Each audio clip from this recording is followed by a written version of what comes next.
everybody, and welcome to this self-care video. If you haven't had a chance to look at the introduction, it's still there, so take a look, go back and take a look at that.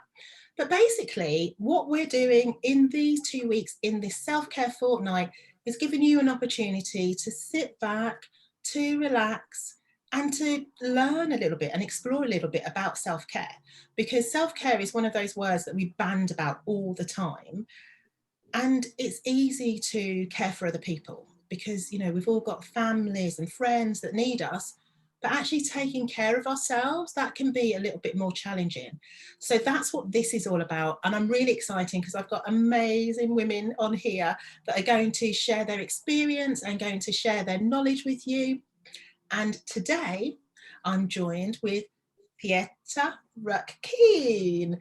And I've wanted to interview her for a long, long time because she has an amazing insight into the human body and healing. So I'm sure you're going to be blown away by everything she has to say. Now, if you've got any questions, please post them below and either I will reply to you or Pieta will at some later stage. So welcome. It's so lovely having you here. Thank you so much.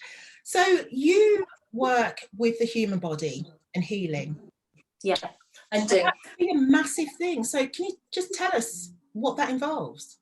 What I say is that I help people work smarter and to love their bodies from the inside. And I do that through embodying, through learning about your anatomy and through mindset training. So this morning I taught about collarbones and I have a collarbone right here. So let me tell you. Okay, so we can connect with we have these existing neural pathways to do with the idea of soap. So I've got a bar of soap here. So if you imagine that this bar of soap is really wet, and so we rub the soap and it's really bubbly and it's slippery and it's smooth. So we have a really clear idea of soap and slippery in our mind.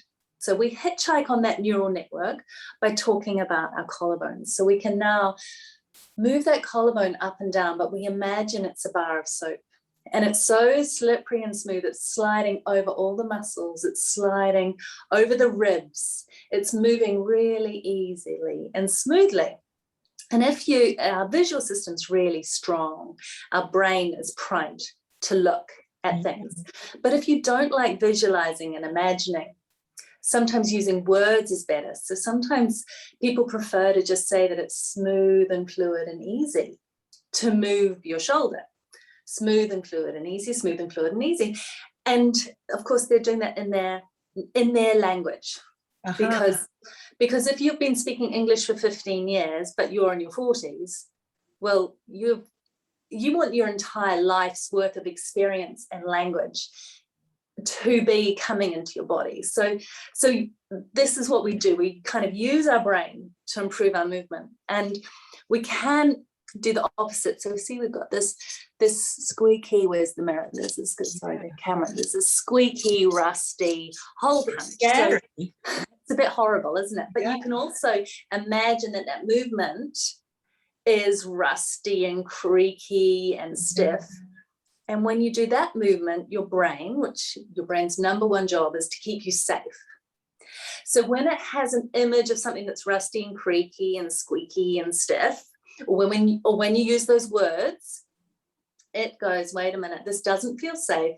I'm just going to limit your range of motion to protect you and keep you safe.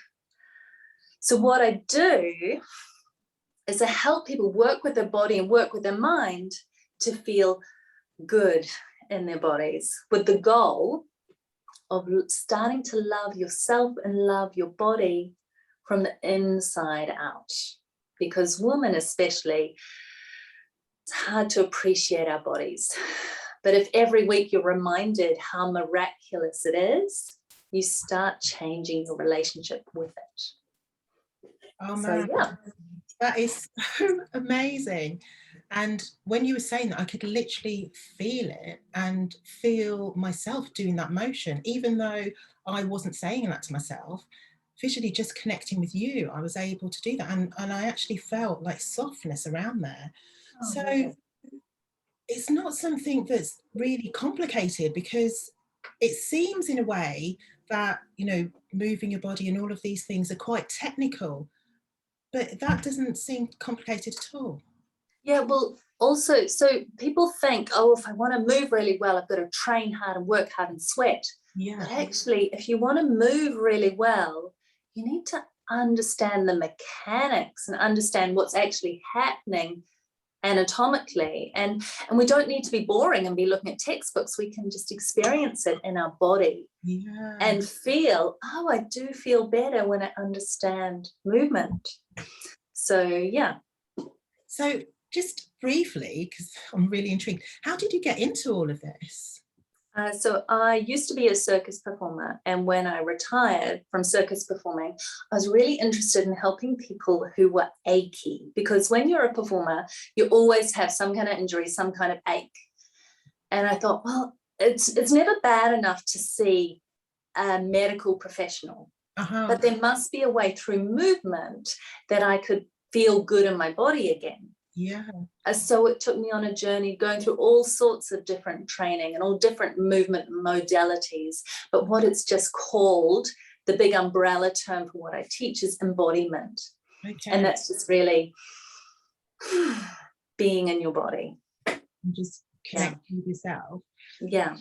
You actually do classes online, and you do classes when we're allowed to in person. Yeah. Is it difficult for people to learn, or do they have to do a routine, or how does that work?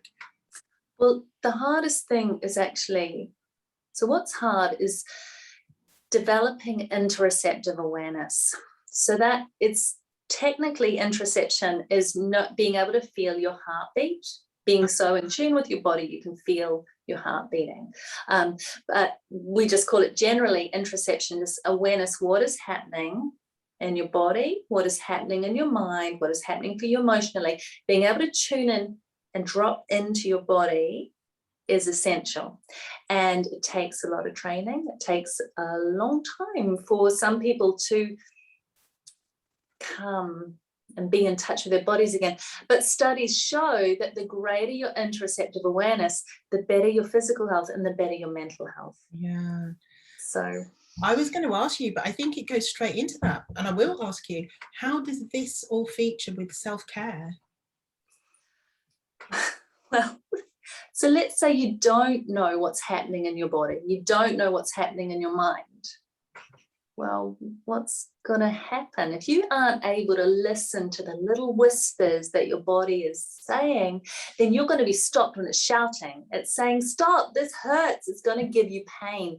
But if you just kind of are able to just notice every day, okay, I'm feeling a little short on this side today.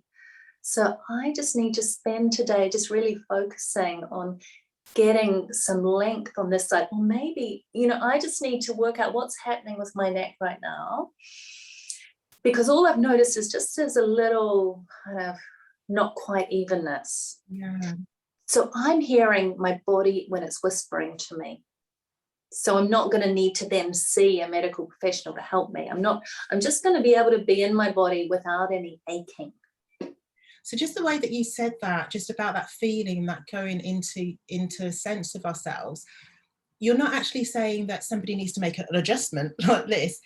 The first stage is simply being aware. It's just notice, and just spend the day noticing and paying attention.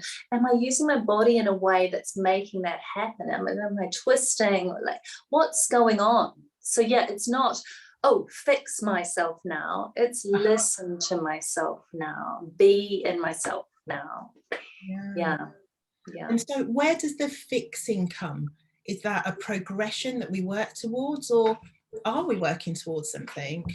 Well, what we do is, so we think about the anatomy. So I might be thinking about what the muscles are doing. So I might be thinking, so my sternocleidomastoid, for example, it attaches under my ear and goes down to my sternum. So I might be thinking about how that moves and just be embodying it, imagining it lengthening as I turn and shortening as I go the other way. So I might be thinking about the muscles. I might be thinking about the bones. I might be thinking about my breath, because when we breathe in, our diaphragm goes down, but our muscles helping lift our ribs and our neck go up. So I could be imagining length as I breathe. So I could be trying different things. I could be massaging and touching. Or I could do the last part of a class, which is a guided meditation. And so we all know meditation where you do a body scan and you relax systematically, but an embodied meditation is much more focused on an anatomical area, and it's using visualization, and it's practicing being really inside, as inwardly looking as you can, and trying to imagine what's happening in your body and visualizing. So it's a meditation, but it's a different type of meditation. So there's a few things we do. But yeah, maybe I'm using my words, maybe I'm using some images. Yeah. There's a range of tools we use to try and feel better in our body, and it all kind of starts with our brain. And so it feels to me as if you could do this anywhere. Even if if you're just focusing on a small part of your body, you could be doing that when you're sitting at your desk. Or you could be doing that when you're washing up or hoovering, when you feel that movement. So it's very much part of life. Is that right? Yeah, it is, because so today I taught this collarbone class, and I did tell them that in our class we weren't going to sweat, but if they wanted to then after class go for a run, then their homework would be to think about how their collarbones are moving when they run, to just really experience their body from their collarbones, experience as they move around the house, the movement of their arms, but starting at the collarbone. So it's just how in life, when you're reaching, what's happening to that thing we've just learned about today, what's happening with that in everyday life. That's kind of the homework, the thinking and experiencing your body from this one area. Yeah.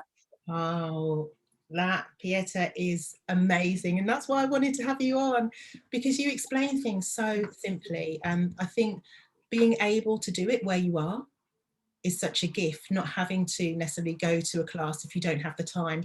But you've got so much experience, so really for anybody who's watching this, please do ask any questions, and of course I'm going to be passing all Pieta's details on below. And what we're also going to do is we're going to have a little exercise which you can watch at a different time. So that's all we have for this, but do look out for the exercise, because I know you're going to get a lot of goodness for that. So thank you so much for being on and sharing all of this here. Thank you. It was lovely. Thanks. Bye. Bye.